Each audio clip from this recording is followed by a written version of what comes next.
శ్రీమాత్రే నమ. జయ గురు దత్తాత్రేయ నమ. మకర రాశి వారికి ఈ వారం అష్టమ స్థానంలో శుక్ర కేతువుల కలయిక. అంటే మకర రాశి వారికి శుక్రుడు యోగకారకుడు, ఇండిపెండెంట్గా ధనయోగాన్ని కలిగించే గ్రహం. అది దశమాధిపతిగా దశమ స్థానంలో అష్టమాధిపతిగా సంచరిస్తూ కేతువుతో కలిసి ఉండడం వల్ల సడన్గా ఉద్యోగంలో మార్పు అన్నది రావడం జరుగుతూ ఉంటుంది. అది ఉద్యోగం పోగొట్టుకోవడం కానీ, ఉద్యోగం మారడం కానీ, వేరే వృత్తిలోకి మారడానికి అవకాశం ఉంటుంది.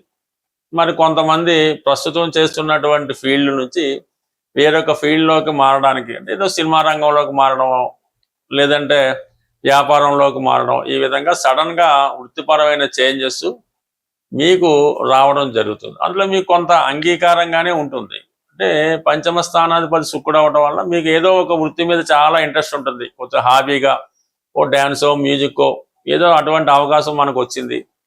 సో ఆ కారణం వల్ల ఏంటంటే మీరు కంపల్సరిగా ప్రస్తుతం వృత్తి మారడానికి, ప్రస్తుతం చేస్తున్న ఉద్యోగాన్ని విడిచిపెట్టి మీకు ఇష్టమైనటువంటి, మీకు హాబీగా ఏదైతే మీ జీవితాశయంగా చేద్దాం అనుకుంటున్నారో అటువంటి వృత్తిలోకి సడన్గా మారడం జరిగే అవకాశం ఉంది. అది నెమ్మదిగా దాని ఫలితం ప్రారంభంలో ఇబ్బందికరంగా ఉన్న ఫ్యూచర్లో దాని యొక్క అభివృద్ధి కంప్లీట్గా దాని మీద సక్సెస్ అన్నది రావడం జరుగుతూ ఉంటుంది. అంటే మకర రాశి వారికి ప్రారంభంలో ఏదన్నా సరే చాలా కష్టంగా, చాలా స్లోగా వెళ్తూ ఉంటుంది. చాలా కష్టపడిన తర్వాత, పోటీని తట్టుకున్న తర్వాత సక్సెస్ సాధించడం జరుగుతూ ఉంటుంది. ఆ సక్సెస్ చాలా శాశ్వతంగా ఉంటుంది. కానీ ఈ ఫస్ట్లో ఎదురైన ఇబ్బందులు మాత్రం వీళ్ళు చాలా వరకు ఎదుర్కొని నిలదొక్కుని ఉండాలన్నమాట. అప్పుడు మాత్రమే వీళ్ళ జీవితంలో సక్సెస్ రావడం జరుగుతుంది. అంటే సక్సెస్ మాత్రం అంత ఈజీగా రాదు, కానీ సక్సెస్ కంపల్సరీగా వస్తుంది. దానికి తగ్గ కష్టం, సమయం కొరకు వెయిట్ చేయవలసి ఉంటుంది. ఇక ప్రధానంగా మరి బుధుడు 6వ స్థాన సంచారంలో స్వక్షేత్రగతుడై ఉండడం వల్ల వృత్తిపరంగా కొన్ని అనుకోని చికాకులు, ఇబ్బందులు ఎదురవుతూ ఉంటాయి. కొన్ని కోర్టు సమస్యలు కానీ, లిటిగేషన్స్ కానీ మీ మీద అనవసరంగా ఎవరైనా పెట్టడం కానీ, మిమ్మల్ని ఇబ్బంది పెట్టే ప్రయత్నంలో మీ మీద ఏదైనా కంప్లైంట్ ఇవ్వడం కానీ, ఈ విధమైన కొన్ని విరోధుల ద్వారా, అంటే మీ స్నేహితులో, మంచివాళ్ళు, మీ శిష్యులో మీకు కావలసిన వాళ్ళే మీ మీద కంప్లైంట్ ఇచ్చి మిమ్మల్ని కోర్టుకు లాగడమో, ఇబ్బంది పెట్టడమో జరిగే అవకాశం ఉంది. బట్ కొన్ని తప్పనిసరి కావచ్చు. చివరికి మనం గెలుస్తామా, ఓడిపోతామా, కానీ ప్రస్తుతం మాత్రం ఇటువంటి స్థితి, అంటే కోర్టులు చుట్టూ కానీ, పోలీస్ స్టేషన్ చుట్టూ కానీ తిరిగే అవకాశం అయితే కనబడతా ఉంది. బట్ దానికి కుటుంబ స్థానంలో ఉన్నటువంటి రాహు చాలా వరకు మీరు ఎంత కష్టపడి ఇబ్బంది పడుతుంటే మీకు, అంటే మీ బంధువులు, స్నేహితులు వాళ్ళంతా సంతోషిస్తూ ఉంటారు అనమాట. అంటే మీ యొక్క కష్టం వాళ్ళకి ఆనందం కలిగిస్తూ ఉంటుంది. బట్ ఏదైనా 3వ స్థానంలో శని, మీరు కంప్లీట్గా ఎన్ని అవాంతరాలు ఎదురైనా చాలా ఓర్పుతో, సహనంతో విజయం సాధిస్తారు. ఈ సమయంలో మీకు ఎవరు మిత్రులు, ఎవరు శత్రులు కూడా తెలిసే అవకాశం ఉంది. బట్ ఇవన్నీ ఒకటైతే, సప్తమంలో ఉన్నటువంటి గురువు రవితో అష్టమాధిపతితో కలిసి చూడటం వల్ల కష్టమైన చివరి నిమిషంలో భగవంతుడి అనుగ్రహంతో మీరు ఎదుర్కొంటున్నటువంటి సమస్యల్ని సునాయాసంగా పరిష్కరించుకోవడం జరుగుతుంటుంది. మీకన్నా మీ జీవిత భాగస్వామి యొక్క హోదా పెరుగుతుంది. లేదంటే మీరు ఎవరితో కలిసి వ్యవహారం చేస్తారో వాళ్ళు హోదా పెరిగే అవకాశం ఉంది. బట్ ఏదైనా మీ ఫెయిల్యూర్ ఇతరులకు సక్సెస్గా మారే అవకాశం ఉంటుంది. ప్రస్తుతం ఈ గ్రహస్థితి, గోచార గ్రహస్థితి ప్రకారం మనకి గురుమౌఢ్యం జరుగుతుంది. దానివల్ల శుభకార్యాలు వాయిదా వేసుకోవాలి, కొత్త వ్యాపారాలు ప్రారంభించకూడదు, కొత్తగా ఇల్లు మారడం కూడా చేయకూడదు. అలాగే ఈ శుక్రుడు కేతువుతో కలిసి ఉండడం వల్ల ఆర్థిక పరంగా రొటేషన్ ఇబ్బంది పడడం, స్త్రీలకు అనారోగ్యం, స్త్రీలతో విరోధం, అంటే ప్రధానంగా ఈ గ్రహాలు రెండు కూడా ప్రస్తుతం, ఈ గురువు శుక్రుడు కూడా ఈ కేతువు అలాగే మౌఢ్యం వల్ల మనకి సాధారణంగా మనీ రొటేషన్స్ ఆగిపోయినాయి.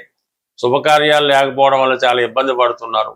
అటువంటి ఇబ్బందుల నుంచి తొలగించుకోవడానికి, జీవితంలో ఎప్పుడూ కూడా ఎటువంటి ఫైనాన్స్ ప్రాబ్లం రాకుండా ఉండాలంటే ఈ వారంలో వస్తున్నటువంటి గురు పౌర్ణిమ, ఈ గురు పౌర్ణిమ రోజు మీకు ఎవరైతే గురువు ఉన్నారో, ఆ గురువుని సత్కరించడం, అంటే ఏం లేదు, వాళ్ళకి ఏదైనా మంచి బట్టలు, వాళ్ళు కట్టుకొని వాడే బట్టలు లాంటివి కొని కొద్దిగా తాంబూలం దక్షిణతో పాటు వాళ్ళ పాదాలకు నమస్కరించి ఆ గురువుకి మీరు సత్కరించడం వల్ల ఈ గురువు యొక్క ఆశీస్సులు మీకు లభిస్తూ ఉంటాయి. ఏదో ప్రతి వాళ్ళకి గురువు లేకుండా ఉండరు. ఏదో విద్య నేర్పిన గురువో, వృత్తి నేర్పిన గురువో, ఏదో గురువు ఉంటాడు.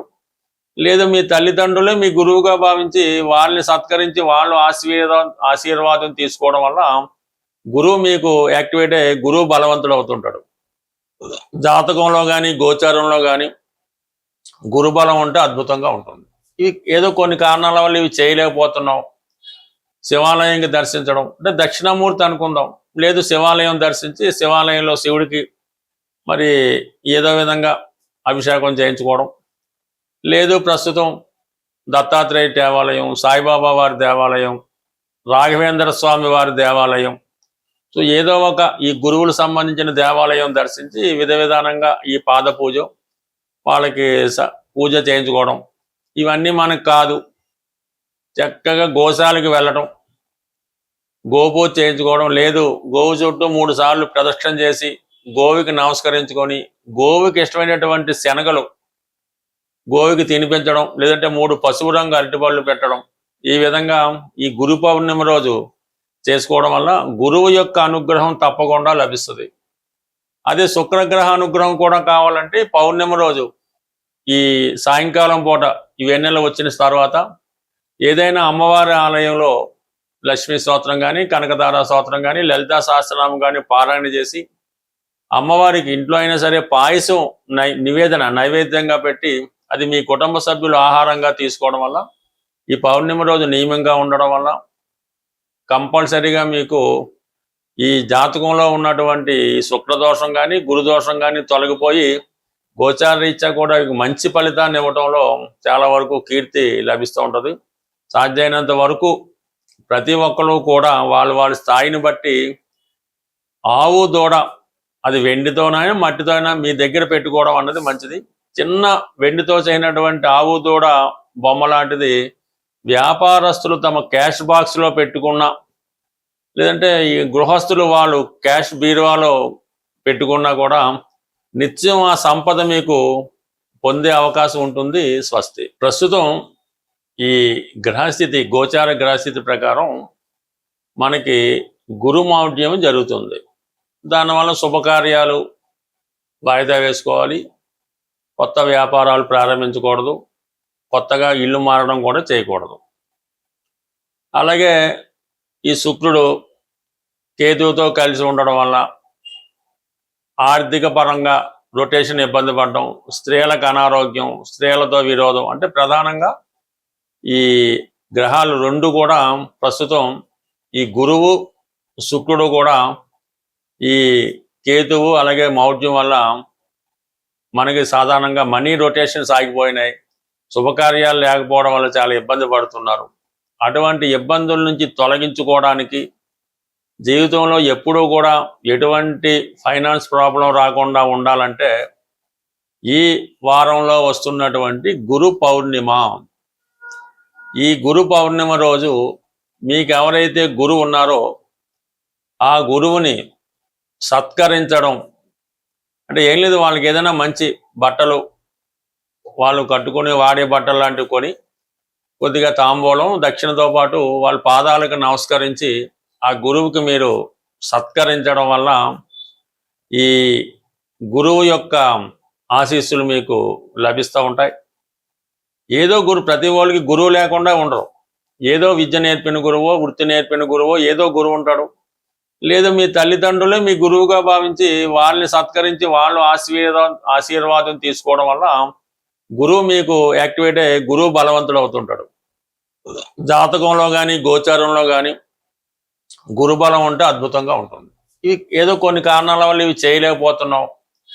శివాలయంకి దర్శించడం అంటే దక్షిణామూర్తి అనుకుందాం, లేదు శివాలయం దర్శించి శివాలయంలో శివుడికి మరి ఏదో విధంగా అభిషేకం చేయించుకోవడం, లేదు ప్రస్తుతం దత్తాత్రేయ దేవాలయం, సాయిబాబా వారి దేవాలయం, రాఘవేంద్ర స్వామి వారి దేవాలయం, సో ఏదో ఒక ఈ గురువులు సంబంధించిన దేవాలయం దర్శించి విధానంగా ఈ పాద పూజ వాళ్ళకి పూజ చేయించుకోవడం ఇవన్నీ మనకు కాదు. చక్కగా గోశాలకి వెళ్ళటం, గోపూజ చేయించుకోవడం, లేదు గోవు చుట్టూ 3 సార్లు ప్రదక్షిణ చేసి గోవుకి నమస్కరించుకొని గోవుకి ఇష్టమైనటువంటి శనగలు గోవుకి తినిపించడం, లేదంటే 3 పసుపు రంగు అరటిపళ్ళు పెట్టడం, ఈ విధంగా ఈ గురు పౌర్ణమి రోజు చేసుకోవడం వల్ల గురువు యొక్క అనుగ్రహం తప్పకుండా లభిస్తుంది. అదే శుక్రగ్రహ అనుగ్రహం కూడా కావాలంటే పౌర్ణమి రోజు ఈ సాయంకాలం పూట ఈ వెన్నెల వచ్చిన తర్వాత ఏదైనా అమ్మవారి ఆలయంలో లక్ష్మీ స్తోత్రం కానీ, కనకదార స్తోత్రం కానీ, లలితా సహస్రనామం కానీ పారాయణ చేసి అమ్మవారికి ఇంట్లో అయినా సరే పాయసం నైవేద్యంగా పెట్టి అది మీ కుటుంబ సభ్యులు ఆహారంగా తీసుకోవడం వల్ల ఈ పౌర్ణమి రోజు నియమంగా ఉండడం వల్ల కంపల్సరీగా మీకు ఈ జాతకంలో ఉన్నటువంటి శుక్రదోషం కానీ గురుదోషం కానీ తొలగిపోయి గోచార రీత్యా కూడా మంచి ఫలితాన్ని ఇవ్వడంలో చాలా వరకు కీర్తి లభిస్తూ ఉంటుంది. సాధ్యమైనంత వరకు ప్రతి ఒక్కరు కూడా వాళ్ళ స్థాయిని బట్టి ఆవు దూడ అది వెండితోనైనా మట్టితోనైనా మీ దగ్గర పెట్టుకోవడం అన్నది మంచిది. చిన్న వెండితో చేయనటువంటి ఆవు దూడ బొమ్మ లాంటిది వ్యాపారస్తులు తమ క్యాష్ బాక్స్లో పెట్టుకున్న, లేదంటే ఈ గృహస్థులు వాళ్ళు క్యాష్ బీరువాలో పెట్టుకున్నా కూడా నిత్యం ఆ సంపద మీకు పొందే అవకాశం ఉంటుంది. స్వస్తి.